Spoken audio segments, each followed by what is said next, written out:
Hello guys, तो आज हम बात करेंगे मोगरा प्लांट के बारे में। किस तरह इसकी देखभाल करनी है, किस तरह से इसकी कटिंग को लगाते हैं और किस तरह इस पर ज़्यादा फ्लावर्स आएँ। तो ये है हमारा एक मोगरा का प्लांट जिसकी हम करते रहते हैं पिंचिंग। तो जितनी ज़्यादा पिंचिंग मतलब ऊपर से कटिंग करते रहते हैं तो उतनी नई नई कलियाँ बनती रहती हैं। नई कलियाँ बनती हैं तो ज़्यादा फ्लावर्स आते हैं। तो हमें पिंचिंग को करते रहना है। ये देखो, आप देख सकते हैं हमने सब कलियों की पिंचिंग कर रखी है, तो नई नई कलियाँ निकली हुई हैं। तो यह काम हमें करना है फ्लावर्स आने से पहले। तो इन पर गर्मियों में फ्लावर्स आते हैं तो उससे पहले हमें इसकी कर देनी है कटिंग सारे प्लांट के ऊपर से। तो इस पर ज़्यादा अच्छे फ्लावर्स आएंगे और इस पर फ्लावर्स जो है वाइट कलर में आते हैं तो देखने में बड़े अच्छे लगते हैं। ये वाइट कलर के फ्लावर्स जो है बहुत ही ज़्यादा अच्छे लगते हैं, इनकी खुशबू तो बहुत ही अच्छी लगती है। तो इस प्लांट को लगाना बहुत आसान है और इस प्लांट की देखभाल भी ज़्यादा नहीं करनी पड़ती है। तो इस प्लांट को हम गमले में भी लगा सकते हैं या फिर हम ज़मीन में भी लगा सकते हैं। तो हमने ये ज़मीन में लगा रखा है। तो हमें पानी का बहुत ध्यान रखना है, इसमें मिट्टी सूख जाए तो हमें ज़रूर पानी लगाना है। और हम इसमें खाद को भी लगा सकते हैं। और अगर आपने गमले में लगा रखा है तो हमें ज़रूर गुड़ाई करनी है इसकी।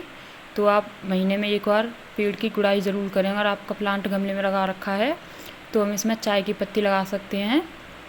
तो हम इसमें लगाएंगे चाय की पत्ती 1 चम्मच, या फिर हम ले सकते हैं गोबर का खाद। तो हमने 1 मुट्ठी लिया है गोबर का खाद, तो हम गोबर का खाद भी इसमें लगा सकते हैं। खाद लगाने के बाद हमें लगाना है पानी। तो हमने खाद को लगा दिया था, खाद को इसकी जड़ में लगाना है। फिर हम इसमें लगा देंगे पानी।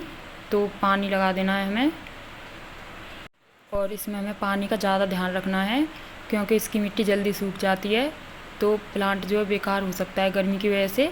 तो गर्मियों में पानी का ज़्यादा ध्यान रखना है। तो चलिए शुरू करते हैं कि इसकी कटिंग को कैसे लगाया जाए। तो हमें लेनी है एक 3-4 इंची की कटिंग, और एक हमने कटिंग ले ली है। इसके नीचे से हम पत्तियों को हटा देंगे, जितना हमें मिट्टी में लगाना है उतनी पत्तियों को हटा देंगे। फिर लेंगे हम एलोवेरा। तो एलोवेरा में कटिंग को डिप कर लेंगे हम। तो कटिंग पे हम अच्छे से लगा लेंगे एलोवेरा जेल। तो हमने कटिंग पे अच्छे से एलोवेरा जेल लगा लिया है। फिर तैयार करेंगे हम इसके लिए मिट्टी। तो मिट्टी में हमें थोड़ी सी मिट्टी लेनी है, और फिर थोड़ा सा लेना है हमें गोबर का खाद, और थोड़ी सी लेनी है बालू। तो हमें गोबर का खाद और मिट्टी ज़्यादा लेनी है और बालू थोड़ा कम लेनी है। तो बालू जो हमने लिया उसे हम नीचे डालेंगे, ऊपर से मिट्टी और गोबर के खाद को मिक्स करके हम भर लेंगे गमले में। गमले में भरने के बाद फिर हम कटिंग को लगा देंगे उसमें। हमने कटिंग को लगा दिया है। फिर कटिंग को लगाने के बाद हमें लगाना है उसमें पानी। तो हम फिर पानी लगा देंगे। पानी लगाने के बाद हमने कुछ दिनों तक ऐसे ही छोड़ दिया था उसे, बस पानी का ध्यान रखा था। कुछ दिनों बाद हमारी कटिंग की ग्रोथ होने लग गई थी। तो कटिंग की ग्रोथ देखो कितनी अच्छे से हुई है, इसमें नई नई कलियाँ निकल आई हैं।